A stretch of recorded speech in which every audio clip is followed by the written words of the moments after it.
Welcome everyone to Life Lessons from Movies, presented by my organization, The Zen of Hollywood, and me, your host, David McKay. In this segment, we extract life lessons from movies and then use simple and practical tips to help us improve our lives and become happier, which I believe we all desire.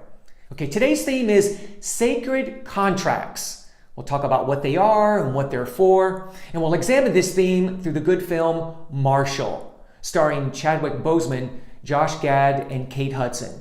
Please know there are spoilers ahead. Okay, this film focuses on the legendary lawyer Thurgood Marshall, who was an active figure in the civil rights movement.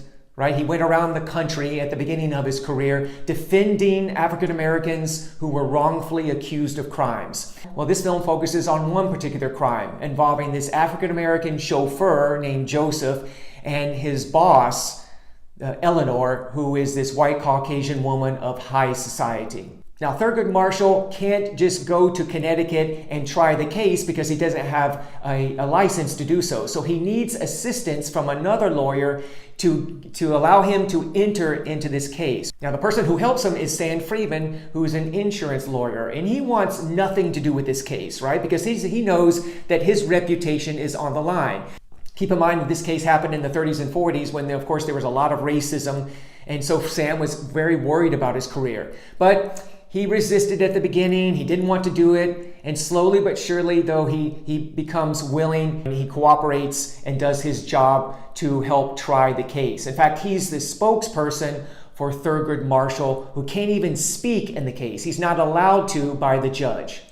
Now let's focus on the case, right? So it's interesting that we have this African-American chauffeur whose name is Joseph, who showed up one night at the house of Eleanor when her husband was not there. He was out on business. Now, he came to ask for an advance in his salary.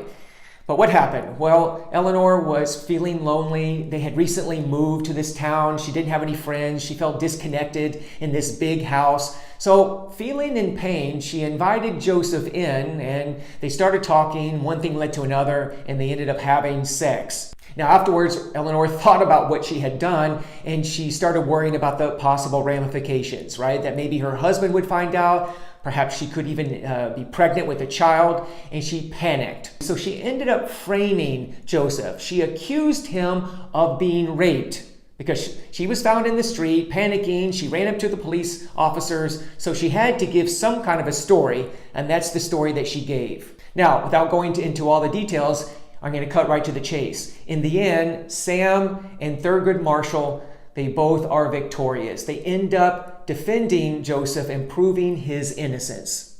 Now, if we look at this case, at face value, it appears that the players in this courtroom drama were thrown together randomly, right? That they didn't know each other. They're from vastly different backgrounds. And just by chance, they came together to be a part of this drama from which there was a settlement, right? There was a conflict and then a settlement.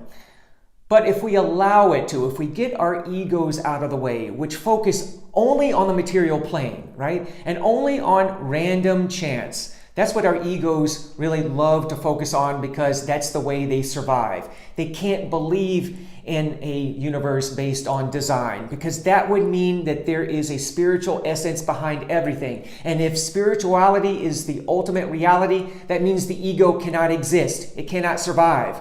So the ego has to focus on random chance, that everything is just material, right? But if we move our egos out of the way, and I've talked about this in so many different videos previous to this one, this week when we do this, what comes to the fore, what we realize in our hearts is that everything is not by chance, but by design. That we are interconnected at the deepest level, that underneath the material plane, everything is interconnected to everyone and everything else, right? Because ultimately, everything is one. It comes to us, we realize that everything is by design, that all of the people in our lives are there by design. So why are they there? They're there to teach us specific lessons that once we learn will help us overcome our particular obstacles based in fear so that we can come together in love. That's it. That's what life is ultimately about, one way or the other. All of our relationships are truly sacred because they are sent there to help us evolve spiritually, to go down our path towards enlightenment. This court case is nothing but sacred contracts. These individuals from vastly different backgrounds coming together to really be a part of this sacred dance so they can teach each other these lessons. And so what came from this case? Right? Well, Thurgood Marshall went on to defend many other cases successfully, and he eventually became the first African-American Supreme Court Justice. Sam Friedman himself had a career change. He left the field of insurance law and went into civil rights cases. His life was transformed.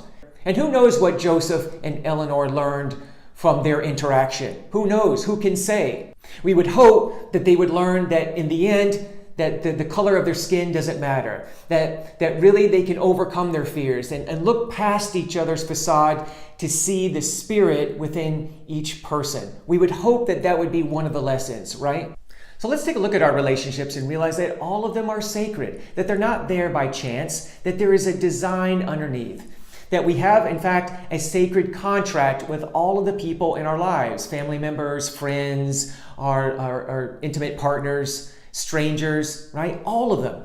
That is, before we came into this lifetime, we agreed to interact so that we can learn from each other, right? We agreed through a sacred contract to do certain things together so we would have the opportunity to learn from each other so that we could overcome our fears and come together in love. So take a look at your relationships, right? And see, put aside your ego and let your heart decide, why do you think you came into this life to be a part of theirs, right? And vice versa. What can you learn from each other?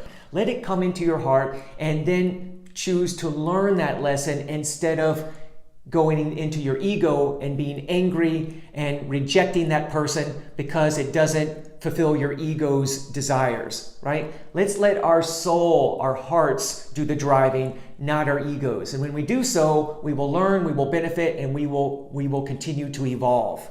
So what did you take as a life lesson from this film? I would love to hear from you in comments below. And for more tips, movies, and life lessons, please go to my website, thezenofhollywood.com. That's thezenofhollywood.com, and feel free to like this video and subscribe to my channel. Thanks for watching. See you next time.